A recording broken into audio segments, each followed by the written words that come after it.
What's going on? Chris Brown here, No Nonsense Know-How. And today I'm going to give you a quick run-through tour of my Snap-on KRSC326 tool cart. You might remember this cart from my previous video, Top 5 Tool Cart Modifications, but I had quite a few guys commenting and messaging saying, hey, can you do a full tour of everything in the cart? So I figured I'd make that video for you guys while I'm here on my lunch break. There'll be a little bit of crossover information, I'm sure, but let's get started. A quick sweep of the exterior, you'll find a folding side shelf here, very heavy duty, a magnetic parts tray, your grab handle, some added can storage here, paper towels which are spring loaded on there, and a funnel storage system. I forget who makes this, like Funnel Buddy maybe. And that has a bulk storage tank underneath, which looks like it has to be emptied. It's overflowing a little bit. And then a brake bleeding bottle here that's just hooked on a stud. Jumping inside, we'll start with the tool cart lid here. And I just want to say right off the rip, sorry about the background noise, cars, and if this air compressor comes on. But we got this custom rack here. So a Craftsman flex head 3/8 ratchet, a Snap-on fine tooth 3/8 ratchet, a Snap-on 1/4 inch flex head, Craftsman low profile 1/4 inch, and can't have enough ratchets, right? Another Craftsman 1/4 inch ratchet, and then a Stubby ultra fine tooth Harbor Freight ratchet here. We then have a large variety of extensions, probably more than I need, but you got some Stubbies and long 1/2 inch 3/8 drive, which has more short ones behind it and up top. And then your 1/4 inch drive, also double row here. A telescoping Craftsman magnet, along with another one behind it that has the magnetic shield on it. You got a razor blade, and then some more extensions here. One locking 1/4 inch, a couple 3/8, and some long 1/2 inch. These are just held on with some magnets that are siliconed, using the right stuff to the lid here. You might be saying, where are your 1/2 inch ratchets? And they're gonna be down here. So I got the Snap-on long flex head breaker bar ratchet, a Harbor Freight breaker bar.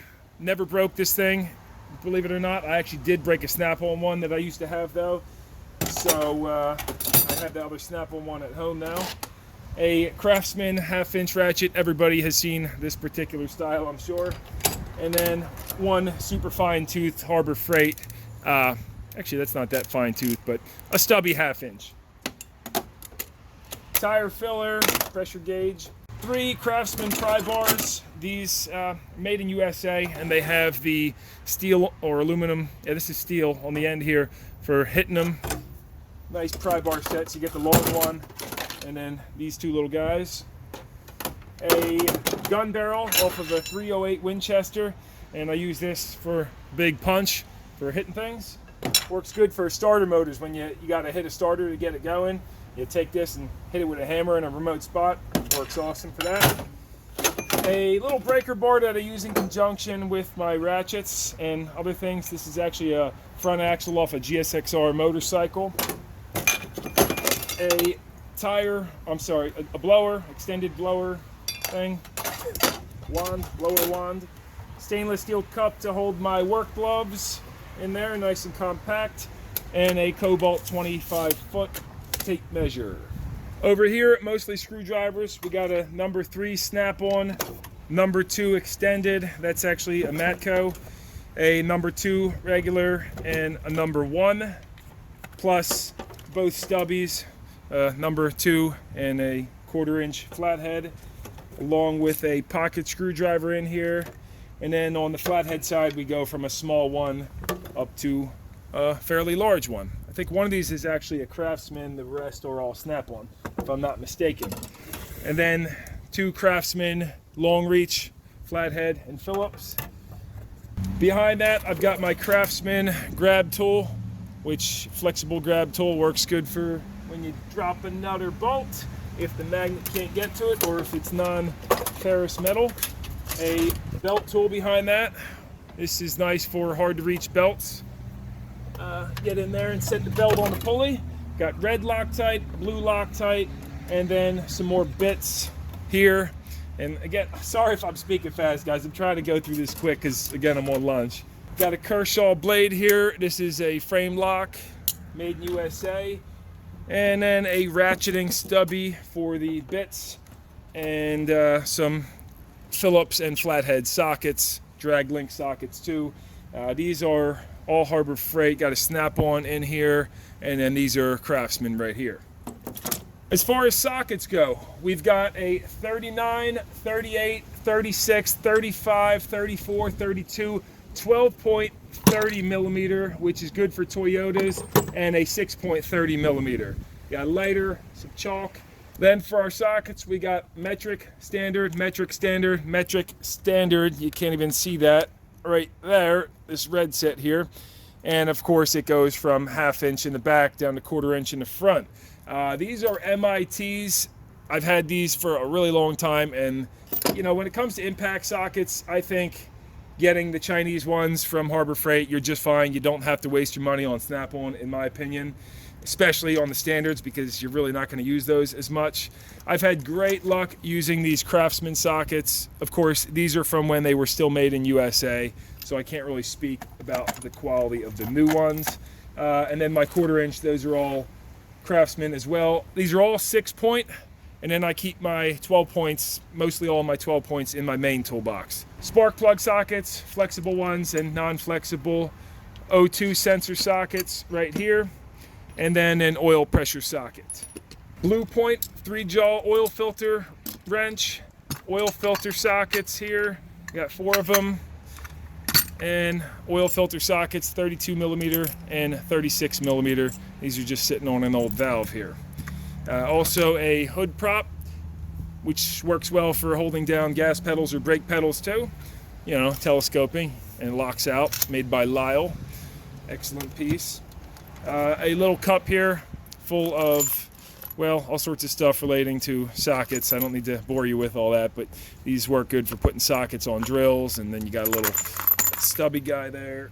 And let's see, these are good. You put these on the end of ratcheting wrenches to turn them into a ratchet. And I got some turbo sockets here. This is a set of Craftsman mixed in with Irwin's, so kind of a full set there for getting stripped bolts and nuts off.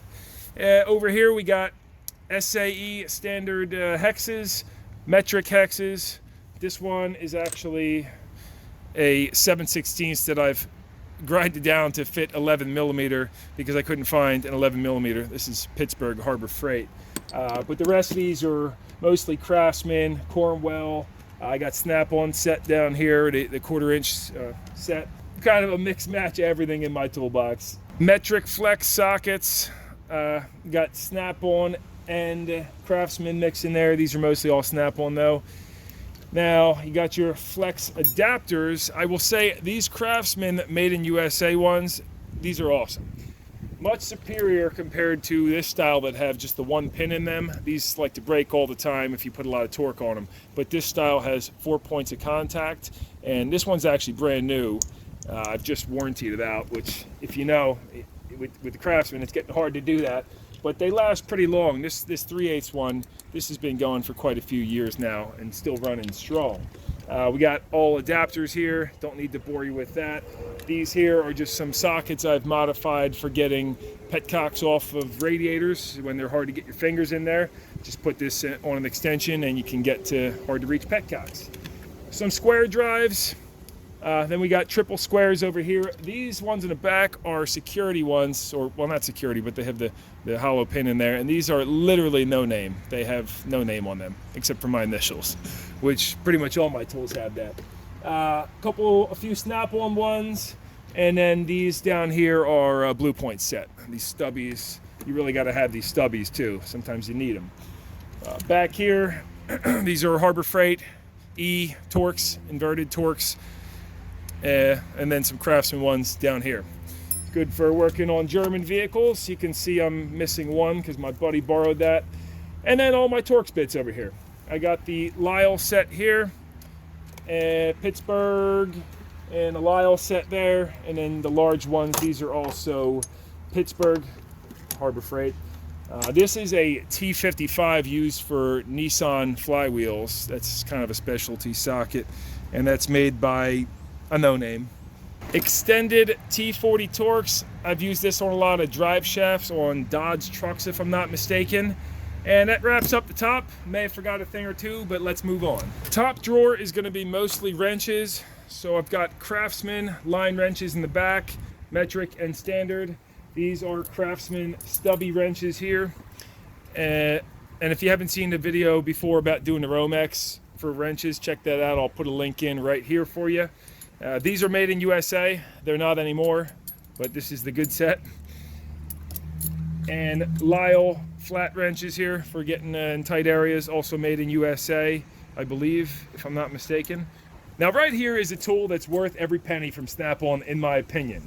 If you ever seen the how it's made video on how they make these wrenches, it's pretty involved, and they have the Flank Drive Plus head on them, made in USA, and just really the best wrench you'll ever buy, in my opinion.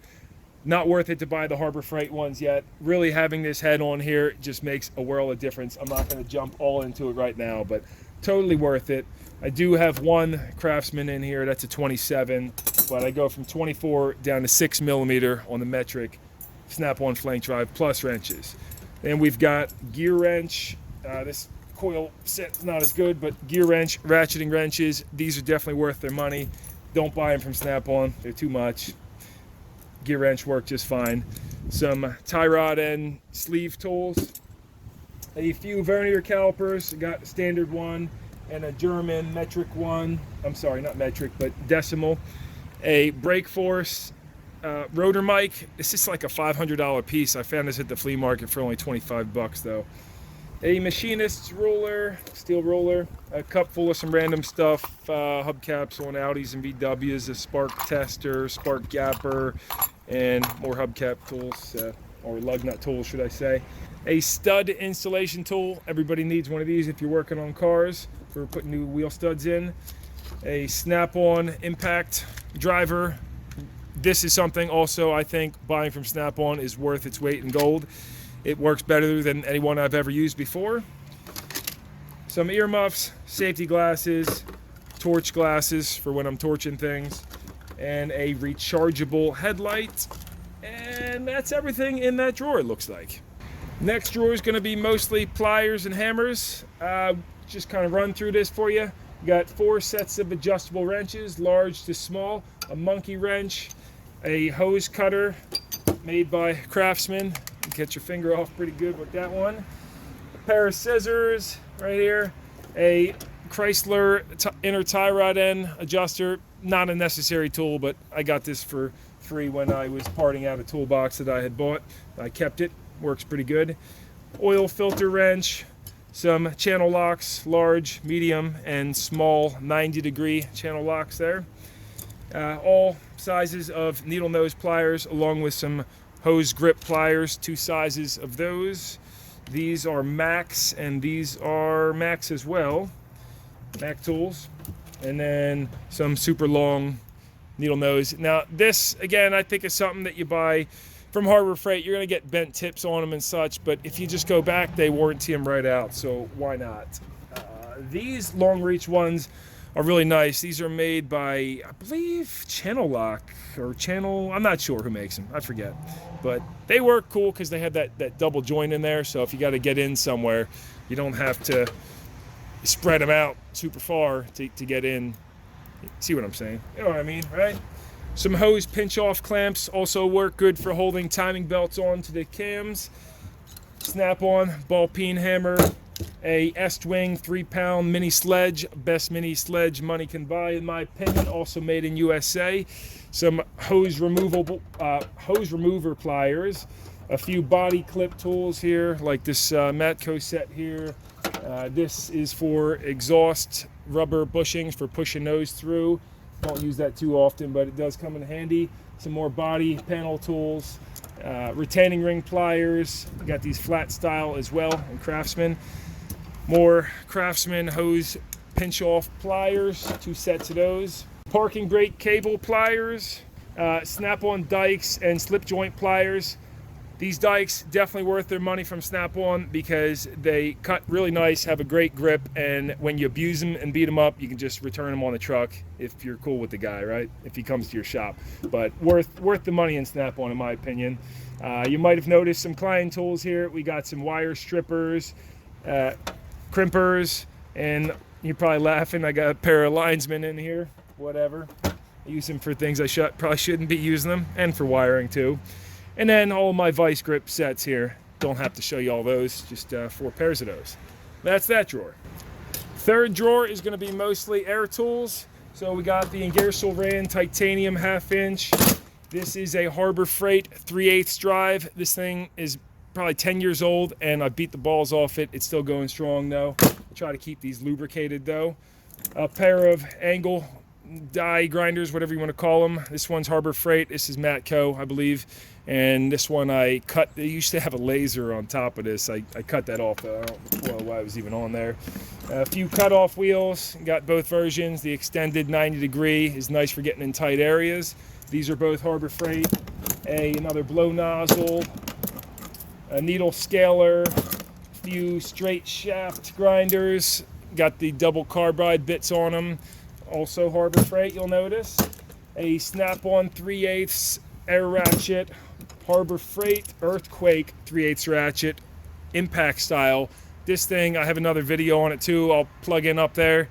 This thing's been great. It's actually broke once or twice, but not since I've upgraded it. So check that video out. And then the 1/4 inch version of that too. This one's not impacting though. A Milwaukee 1/4 inch. I've been using the heck out of this thing. I should probably start switching all over to electric because it's just so much more convenient. A 4.5 inch Harbor Freight grinder here.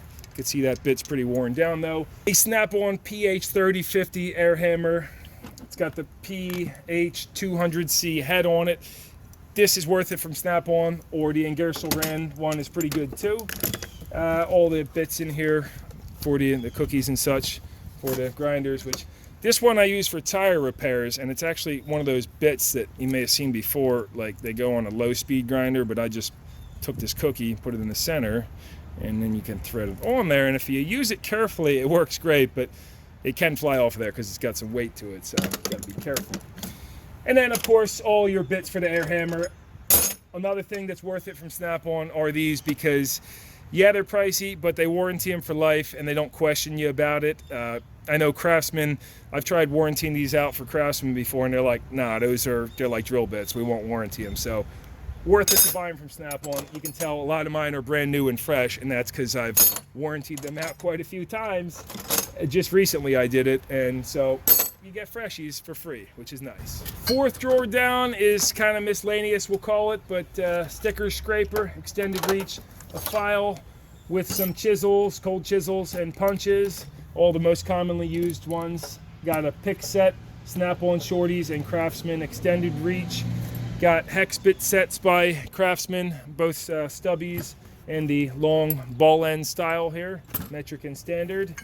A front fork off of a motorcycle that was in an accident, so it's actually bent a little bit, but works good as a breaker tube. Another breaker tube pipe here. 2 wire brushes, some hose picks, and more body tools here by Snap-on. A battery holding tool, fuel line disconnects or AC disconnects, both sets of those. Lyle stethoscope right here, a hubcap removal and installation tool. This little contour works excellent for those. Can't really replace that with anything in my opinion. More hex sockets, which I couldn't fit up top because they're long reach. These are Harbor Freight, Craftsman, and Cornwell. I got ball ends, the straight shafts, and then these long ones too. Not used as often, but when you need them, you need them. A mirror, and I think that wraps that drawer up, right? See anything else? Nah, there you go. Fifth drawer I would call my brakes and electrical.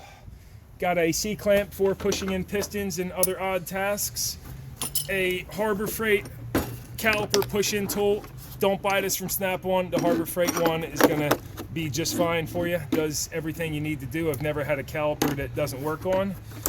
And then some more brake tools, push in pad or piston push-in tool, and the spring tools for drum brakes, a piston push-in cube. Don't really use that much, but if you got this set, you don't need that. More drum brake tools here, and some spring tools for drum brakes. The Gearwrench belt tool set. This definitely worth it to buy this set. Works for every belt I've ever done, pretty much. Very universal. Some high voltage hybrid gloves. These ones should probably be replaced since they're out of date and ripped open. But I use these mostly for pulling spark plug leads off on a running engine, and you won't get shocked with these, or unless they're dry rotted like mine, then you will. Some electrical tools for back probing wires. We got Power Probe 3 here, along with the extended wires there. 10-foot retractable test lead, so you can pull these out and then wind them back in. A Fluke 88 multimeter, some homemade jumper cables off of speaker wire. Used these back at the motorcycle dealership a lot. Can't jump a car with these, but they do work good for other things.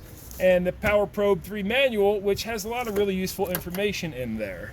I think that wraps this drawer up, right? So let me organize this. The sixth and final drawer is just kind of more miscellaneous. I got work gloves for if I'm doing a really dirty job, or nitrile if I'm dealing with gasoline. The latex tend to not work as well, they just melt. Some miscellaneous dielectric grease, thread locker, more thread locker, thread sealant in there. A Harbor Freight ball peen. These are worth it from Harbor Freight. They do get banged up and chewed up, but you can just go swap them out for a new one whenever you want. More caliper piston push-in tools. This style for doing dual pistons. And then this style here, which I don't use as much, I'll be honest. A mini butane torch, a larger map gas torch with the Surefire head on it. Some more work gloves, ratchet strap, rope, more ratchet straps, and bungee cords.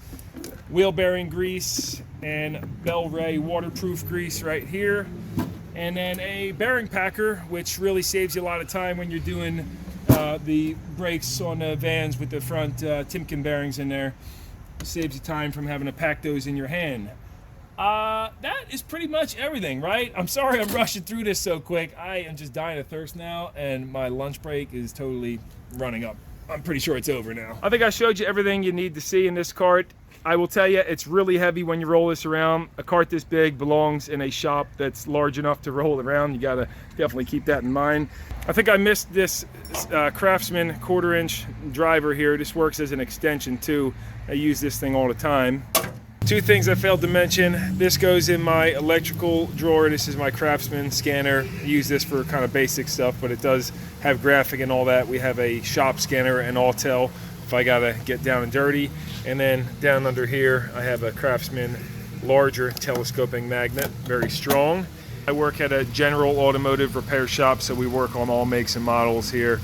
And most of my work is gonna be maintenance, suspension, brakes, do quite a bit of diagnostic stuff too, but we won't go rebuilding engines here. We've replaced engines here, transmissions, replaced clutches, a little bit of everything. But yeah, at this point, I'm gonna get back to work. I don't wanna get in trouble. So I hope that tour, I hope I held your attention and I didn't speak or go through it too quick. I'll try and plug links to some of the stuff I showed you in this video down below, so check that out. And check out those other videos if you're curious about the organization or anything else you may have seen in this cart. If you got any questions or anything you want to tell me, comment down below, let me know. Give this video a big thumbs up if you liked it. Consider checking out my channel, maybe toss me a subscribe. And until next time, this is Chris Brown here, No Nonsense, No How. Appreciate you watching. I'll see you next time.